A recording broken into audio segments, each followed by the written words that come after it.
All right, so today's lesson is pretty short, and today what you're going to learn about is the combined gas law. So look at this. Isn't this amazing? You can actually take all three gas laws, Boyle's, Charles, Gay-Lussac, and you can combine them into one gas law equation. And isn't that just fabulous? So you can see here where we get all of the individual gas laws, or we can see how all the individual gas laws are coming together into this combined gas law. Once again, if you are not comfortable with fractions, and you know what, let me just put it this way. If you have made less than a B in math class this year for first, second, or third quarter, go ahead and use the other form of this equation, which is going to be P1 V1 times T2 equals P2 V2 times T1. Okay, so if you just don't feel like your math skills are very good, fractions start making you nervous, solving for variables that are in the denominator, all of those just make you kind of anxious and worried, then what you need to be doing is using this form of the combined gas law right here. And what I provided for you here is a way of showing you all the individual gas laws and how they're put together. So in our numerator, we see Boyle's law. P over T is Gay-Lussac, and V over T is Charles' law. So right now, let's get right to it by actually trying this out with a problem. So you're going to have a lot more knowns. So now you're going to have like 5 knowns and 1 unknown. So a helium-filled balloon has a volume of 50.0 liters at 25 degrees Celsius in 1.08 atmospheres. What volume will it have at 0.855 atmospheres and 10 degrees Celsius? So don't forget, every time you see that degrees Celsius, you need to have bells, whistles going off in your head, and you have to convert that into kelvins. So let's go ahead and get started by writing out all of our knowns. So our knowns are, we have our original volume at 50.0 liters. We have our original temperature at 25 degrees Celsius. And our original pressure at 1.08 atmospheres. Now it tells us what volume will it have. So that second volume is clearly our unknown. And our new pressure, that change in pressure, that new pressure is 0.855 atmospheres, and that new temperature is 10.0 degrees Celsius. So let's go ahead and start off by converting these temperatures. So 25 degrees Celsius plus 273.15 kelvins is going to equal 298.15 kelvins. Our other temperature, temperature 2, once again, we're going to add 273.15 kelvins, and that's going to equal 283.15 kelvins. Okay, so we got our temperature conversions taken care of. Let's go ahead and get started with solving this equation. Once again, I'm going to go ahead and show you this problem worked out using both of those equations. So using the equation, you're going to do it like this. You're going to have P1 V1 over T1 equals P2 over V2 divided by T2. And now we're going to go through the process of manipulating that equation in order to get, okay, so it's V2 is what we're working on, so we have to get V2 by itself. So first thing that we are going to do is take and get T2, so it's going to end up being T2 times P1 V1 over T1 equals P2 times V2. Now we're going to go ahead and divide by P2 on both sides. So now we're going to end up with T2 P1 times V1 and P2 times T1 equals V2. Now we can go ahead and put all of our actual values, all of our actual measurements into our equation. So that's going to be 283.15, 283.15 kelvins.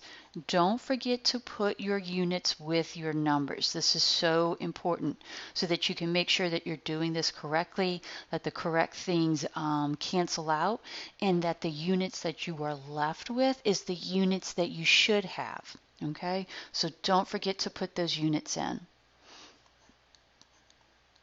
1.08 atmospheres, and volume 1 is 50.0 liters, and all of that over P2, which is 0.85 atmospheres, and temperature 1, which is 298.15 kelvins.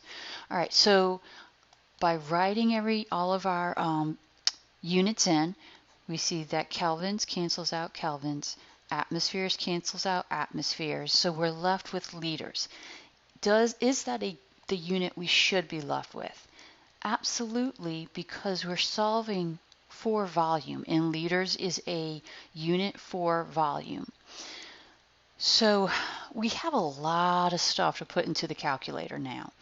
My suggestion to you is this, especially for those of y'all who feel that your calculator skills are not real good.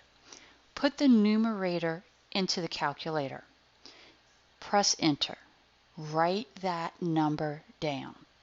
All right, so if you do that, if you put everything in the numerator into the calculator, you should end up with 15290.1. Now, if you want to get a little fancy with the calculator, what you can do at this point, once you have this number, you can store this. So if you were using one of your Texas Instrument calculators, and I'm sure many of the other calculator brands out there also have a store function, but Texas Instrument is the one that I'm the most familiar with, you can go ahead and store this. And the store key on your Texas Instruments can be found towards that bottom left of the keyboard. It says STO, and then it has an arrow. Once you press that, it's going to give you the ability, it's going to say like ABCD, and it's going to be underlined under A. Go ahead and press enter, and it's going to store that number under memory A. Okay? Now, what you're going to do is then go ahead and multiply those numbers that are in your denominator. And now you should come up with 253.4275. Okay, once again, if you want to get fancy, you can go ahead and press store again. And now you want to use your cursor, your right cursor, to get that underline to memory B, and then press enter. So now you have, now what's going on is you have that top number stored in memory A, you have the bottom number stored in memory B, and now you can do the recall function, which is the second. You would press the second button, press store again, and that's going to be for the recall function. And it's going to, then you're going to click on A, then by hitting enter, then the dividing sign, then you can do once again second recall for memory B, and then you can hit enter, and then you should be able to get your answer. I know this isn't easy to show y'all with the distance learning that we're doing. I'm hoping you already know about this, but play around with it until you get to the right answer, which is going to be, so first of all, let's talk about sig figs, because that has been an issue that I'm seeing. So let's go back to everything we have written down. Okay, so we see here that we have three significant figures in 50.0. Remember, go back to your degrees Celsius, since that was what it was measured in, and we see we have two significant figures here, 3 here, 3 here, and 3 here. Remember, our answer is going to mimic that measurement with the least amount of sig figs, which is going to be right here. So our answer should also have 2 significant figures. So if when we do the division, we're going to get 60.3, a bunch of numbers after it. I'm not too worried about that. I'm going to underline my second significant figure, underline, look behind, and you're going to come up with 60 liters equals volume 2. And I'm going to box it. Now let's talk. All right, so unfortunately you cannot check for reasonableness when doing combined gas law.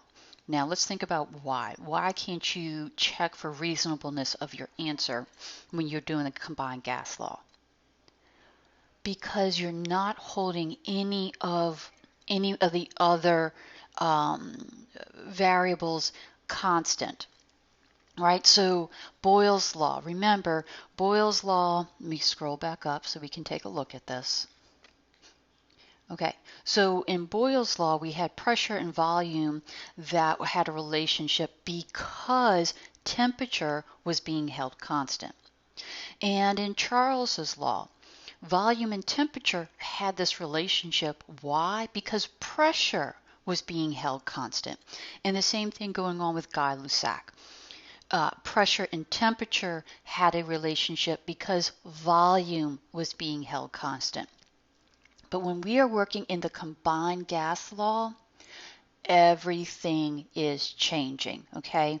So nothing is being held constant. And we see that when we look at this problem that we were working here.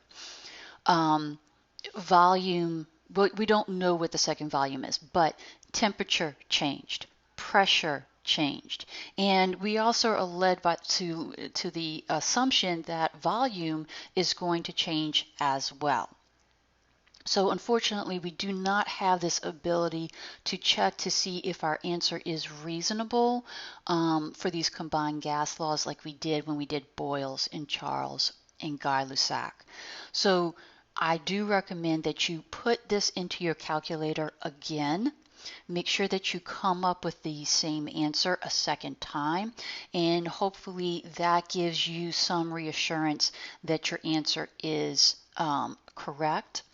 And so let me go ahead and walk y'all through working this problem if you had this set up using the other equation. So let me change colors.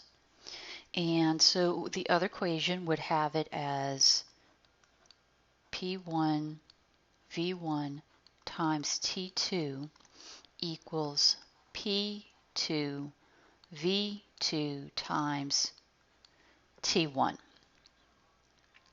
And once again, we're trying to solve for V2. So what we're going to have to do is divide out P2 and T1. Let's fix that. And do that same thing on the opposite. What you do to one side, you have to do to the other. All right, that cancels out. So that gives us P1 V1 times T2 all over P2 times T1 equaling V2. And of course, I erased that. And let me try that again.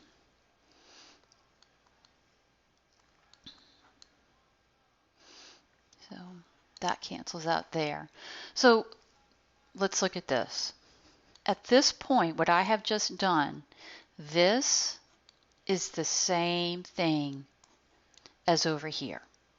So if you find it a lot easier using the other equation, please use it. Okay, the idea here is for you to have success. Do you have the best chance of getting the problem correct? Most issues happen when it comes to manipulating the equation. So if fractions bother you and manipulating fractions is not something that has ever been easy or you've ever felt good about, then use the equation that I've been doing in red. All right, so that is today's lesson. And so don't forget you have a worksheet to do and Flipgrid videos as well. Don't forget we are having a Zoom meeting with 2nd and 7th hours at 9 a.m. and then 4th and 5th at 9:40.